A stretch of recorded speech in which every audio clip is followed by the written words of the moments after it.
Have you ever seen someone disappear? Not taken, not lost, not running away, just gone. I have. Winter 1944, the Eastern Front. Our orders were simple: deliver supplies to a stranded outpost deep in the Carpathian Mountains, a straightforward mission until it wasn't. We followed the wrong road, or maybe the road found us. 12 trucks, 30 men. Only 7 made it back. Even now, I wonder, were the others lost? Or did they step into something we weren't meant to see? The first thing that felt wrong was the silence. No birds, no wind through the trees, not even the usual distant thunder of artillery. Just nothing. I sat next to Lieutenant Weiss in the second truck. He wasn't the kind of man to scare easily, but his knuckles were white on the wheel. The road wasn't on our map. It had appeared out of nowhere, carved into the snow as if it had always been there. Then the first truck stopped. We nearly skidded into them. I leaned out to yell at the driver, then I saw it. A wrecked Soviet transport truck blocking the path, blackened, twisted, burned from the inside. And the worst part? The snow around it was untouched. No footprints, no tracks, no sign of life. Just a wreck that shouldn't be there. We fanned out cautiously, rifles raised, no bodies, no blood. But the cigarettes in the truck's ashtray were still burning. The engine was warm. Whoever had been inside had just vanished. Then we lost Müller. 1 second he was beside me, grumbling about bad omens. The next, gone. No scream, no struggle, just air where he had been standing. Where the hell did he go? Someone whispered.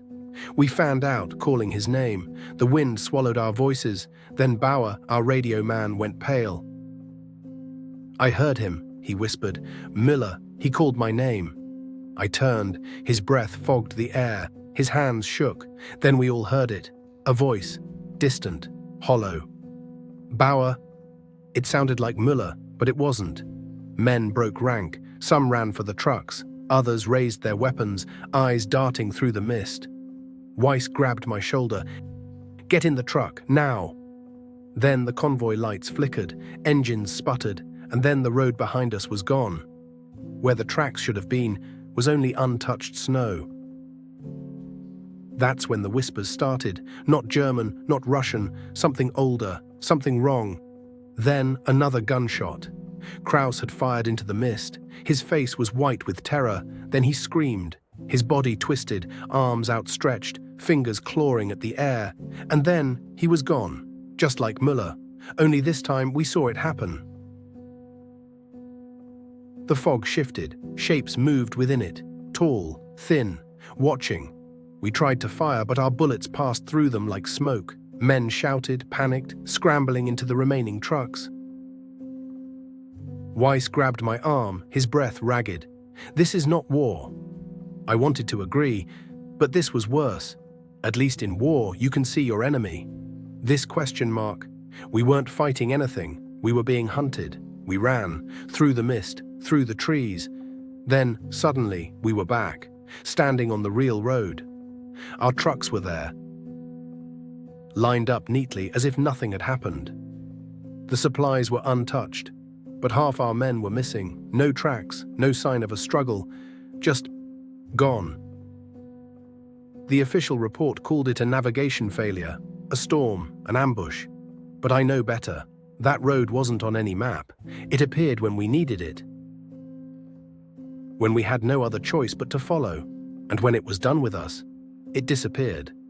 I still dream of that place, the whispers, the vanishing faces, the figures watching from the mist. And sometimes, I swear I hear my name being called. War leaves scars, but some wounds never close. Some places don't just take lives, they erase them. But there's something I haven't told you yet. I know what happened to them. At least, I think I do. A month after we returned, I received a letter. No name, no return address. Just a single line scrawled in shaky handwriting. The road took us where we were meant to go. I don't know who wrote it. Maybe one of them made it back somehow. Maybe they sent it from wherever they are now. Or maybe something else sent it. But that's not the worst part. Weeks later, I saw someone on the street, a beggar, wrapped in rags, mumbling to himself. Something about the mist, the road, the voices. I stepped closer. He looked up. It was Müller. His eyes were hollow, his face sunken, but it was him. I called his name. For a moment, something flickered behind his eyes. Recognition. Fear. Then his expression changed. He grabbed my wrist with inhuman strength and whispered one word: "Run." Then he was gone. I never saw him again. I don't know if he escaped or if he was let go. But some nights, when the mist rolls in, I hear them, the voices, calling my name, waiting. Maybe one day they'll come for me too. But until then, tell me, do you still think they were just lost? Or did they find something we were never meant to see? Have you ever experienced something unexplainable with your friends? A moment that still haunts you to this day? Share your story in the comments below. Don't forget to subscribe and hit the notification bell for more terrifying stories. And if you enjoyed this, leave a like and comment. It really helps the channel grow.